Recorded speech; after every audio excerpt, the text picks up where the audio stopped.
ಮತ್ತೆ ಬೀಳುವನಿಲ್ಲೇ ಚಿಂತೆಗಳ ಕೆಸರಲ್ಲೇ ಬಿಟ್ಟು ಬಿಡಿ ಈಗೆನ್ನ ಮುಕ್ತನಂತೆ ಅಂತ ಹೇಳಿ ಅಲವತ್ತುಕೊಳ್ಳಬಾರ್ದು ಕವಿ.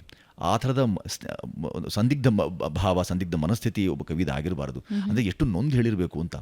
ಮನಸ್ಸು ಗಾಂಧಿ ಬಜಾರು ಅಂತ ಬರ್ಕೊಂಡ ತಕ್ಷಣ ಯಾಕ್ರಿ ಬಜಾರಲ್ಲಿ ತಕ್ಷಣ ಸಂತೆಯಲ್ಲೂ ನಿಂತ ಕಬೀರ ಅಂತ ಹೇಳ್ಕೊಂಡಾಗ ಸಿಗಬಹುದಾದ ಆನಂದ.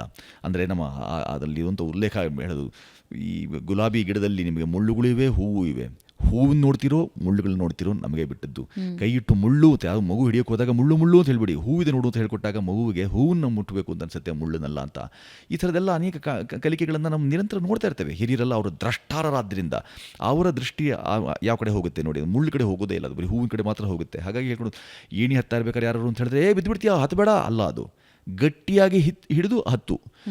ಇದು ಎಂಥ ವಿರುದ್ಧಾತ್ಮಕ ಬೋಧೆ ಇದೆ ನೋಡಿ. ಅದು ಹತ್ತಲೇ ಬೇಡ ಅಂತ ಅವ್ರಿಗೆ ನಿರ್ಬಂಧ ಇರೋದಕ್ಕೂ ಹತ್ತಾ ಇರಬೇಕಾದ್ರೆ ತುಂಬ ಗಟ್ಟಿಯಾಗಿ, ಯಾಕೆಂದರೆ ಬಿದ್ದರೆ ಪೆಟ್ಟಾಗುತ್ತೆ, ಪೆಟ್ಟಾಗದ ರೀತಿಯಲ್ಲಿ ಗಟ್ಟಿಯಾಗಿ ಹಿಡಿದು ನಿಧಾನವಾಗಿ ಒಂದೊಂದೇ ಹಿಂತಿರುಗಿ ನೋಡಬೇಡ, ಇದೆಲ್ಲ ಹೇಳಿಕೆ ಇದೆಯಲ್ಲ, ಈ ಹೇಳಿಕೆ ಮಾತಿದೆಯಲ್ಲ, ಯಾರನ್ನಾದ್ರೂ ಏಣಿ ಹತ್ತೋಕ್ಕೆ ಪ್ರೇರೇಪಿಸ್ಬೋದು. ಆ ಏಣಿ ಯಾವುದಾದ್ರೂ ಆಗಿರ್ಬೋದು, ಬದುಕಿನದಾದರೂ ಆಗಿರ್ಬೋದು, ಭಾವನೆಯದಾದರೂ ಆಗಿರ್ಬೋದು.